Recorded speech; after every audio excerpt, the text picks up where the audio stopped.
Good morning and happy new moon. This is our last new moon in an earth sign. We are now in Virgo. And every new moon, each month, I hold a honey jar service. Tonight is no different. The link is in my bio. So I just wanted to talk a little bit about what honey jars are for and what they're definitely not for. Most of you lovely, educated, magical people are very familiar with honey jars and that they have been used. There has been evidence found up to between 2 and 3,000 years ago of people using honey jars in along with other ingredients in jars that they believed were for occult or magical or folk magic practices. Okay, this dates back to African practices. So, and that's not the only place honey was used in magic. Honey is found in folk magic practices literally all over the world, but that is our earliest that we know of, between 2 and 3,000 years ago. So honey jars were used to sweeten a person, a goal, or a situation in your favor. So that would be to like work on a relationship. It could be healing. It could be to draw in a new relationship. It could be to gain momentum in a relationship. It could be to just say you have a vacation coming up or a weekend away coming up and you want to make sure you have a great time. It could be to make sure an interview goes well for a job. It could be to draw in jobs.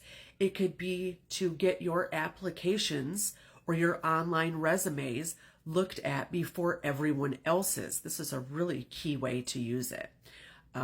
If you are applying for something that is competitive, where there are other people applying for the same thing as you, a honey jar works really well to make sure that you gain the favor for your resume or your portfolio or your project to be looked at first. If you're looking for funding, such as a grant, that's a great way to make sure your project gets looked at first so you get that funding. You can use it to sweeten your household in your family. If you have angsty teenagers, and they're hormonal and emotional, and you just sort of want to sweeten the vibe of your home. Or you can do it, and I love my proactive spiritual maintenance.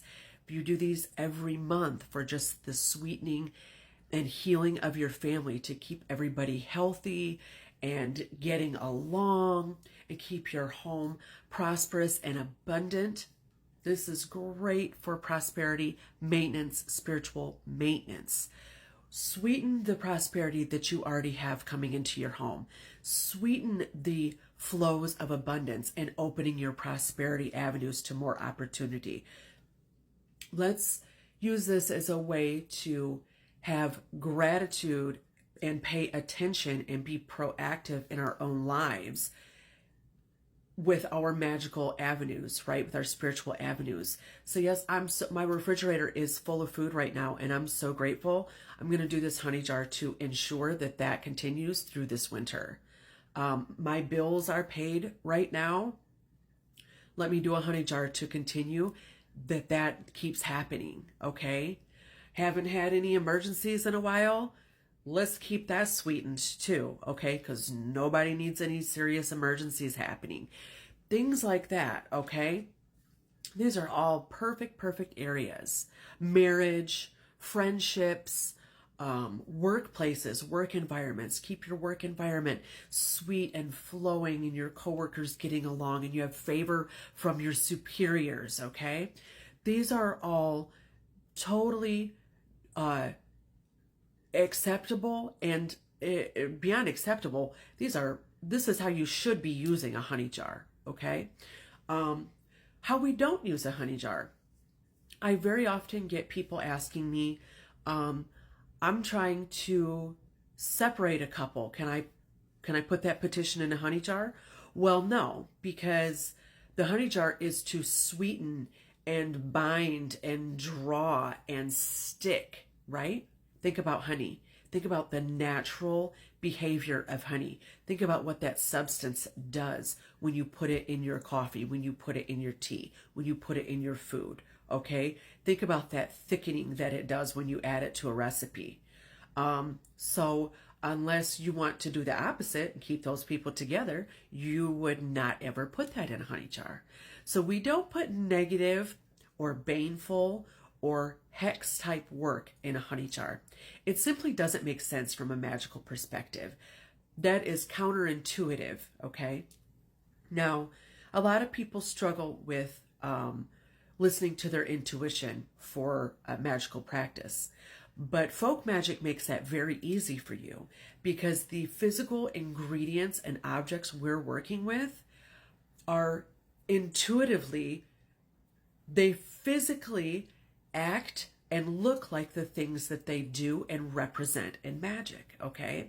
So like I was just talking about the honey being a binder, being thick, being sweet, okay? Being, it's, when you pour it over something, it just envelops it and it's hard to get it off, right? So that in your mind will tell you what that applies to magically, okay? It doesn't apply to keeping anybody away or driving anybody apart or souring a situation or removing anything because honey is sticky. It doesn't remove, it sticks, okay? So think about this logically. We can come to